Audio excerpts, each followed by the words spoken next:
temperature environment. Texas is the #1 producer of wind energy in the country. About 25% of our electricity comes from wind, and so that was a factor. There were other electricity sources that also had significant weather-related problems, both natural gas and coal.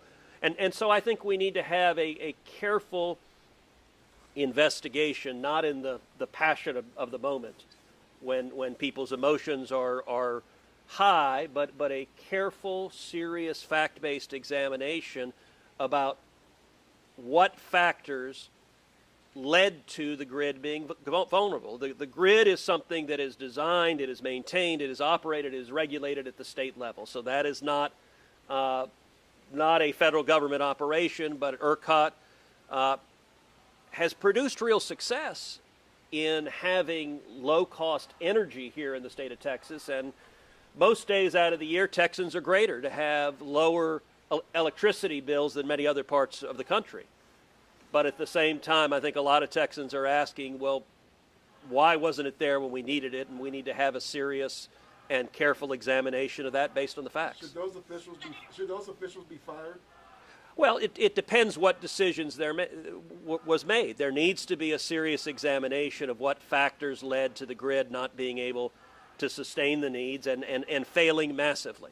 And that's something that I don't want to jump the gun and make assumptions about those decisions. You know, one of the things we're seeing online is, for example, this being a battlefront in the wars over alternative energy or fossil fuels, and back and forth, and both sides blaming the other.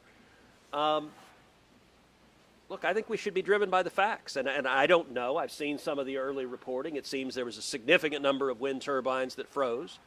My understanding is that there are wind turbines that are used in other environments that are colder that don't freeze, and so these turbines could have been treated in a way to prepare them for the cold weather. That being said, in most parts of Texas, there isn't cold weather very often, and so that's an examination that needs to be made, and an examination needs to be made of the other bases, the other sources of energy in the state, and where the lack of power generation came from, and what's the best way to respond to that and provide to that lack of power generation. Senator Cruz, what do you say to the people who saw you leave the state of Texas during this freeze?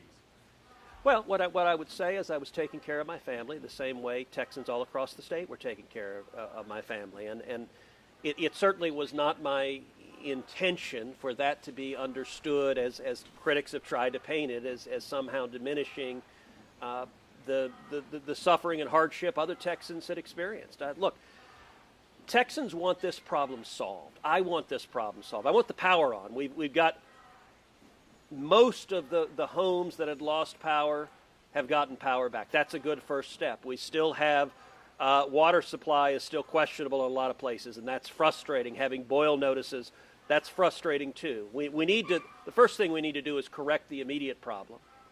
And then the second thing we need to do is engage in the longer-term examination. As I said, that the operation and regulation of that is at the state level and not the federal level, but I think those questions, Texans want answers, and I'm glad the governor is calling for the legislature to investigate that, because I think that is an investigation that needs to happen. Last question. Sure. Senator Cruz, a lot of people are calling your decision to go to Cancun during this time tone deaf. Did you come back because you felt guilty, or did you come back because you got caught and there was a lot of backlash for you going? So the question from the video on the cell phone was whether the decision to go was tone deaf. Look, it was obviously a mistake, and in hindsight, I wouldn't have done it. I was trying to be a dad, and all of us have made decisions. When you've got two girls who have been cold for two days and haven't had heater power, and they're saying, hey, look, we don't have school, why don't we go, let's get out of here. I think there are a lot of parents that'd be like, all right, if I can do this, great. That's what I wanted to do. As I said, really from the moment I sat on the plane, I began really second-guessing that decision and saying, look, I know why we're doing this, but I've also got responsibilities. And it had been my intention to be able to work remotely, to be on the phone, to be on internet, to be on Zoom, to be engaged. But I needed to be here, and that's why I came back. And then as it became a bigger and bigger firestorm, it became all the more compelling that I needed to come back, because our priority should be fixing this problem and making sure it doesn't happen again.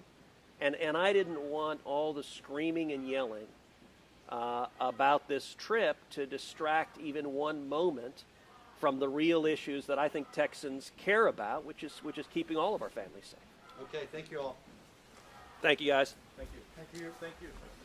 And stay warm. Do you guys have power yet? How are y'all doing?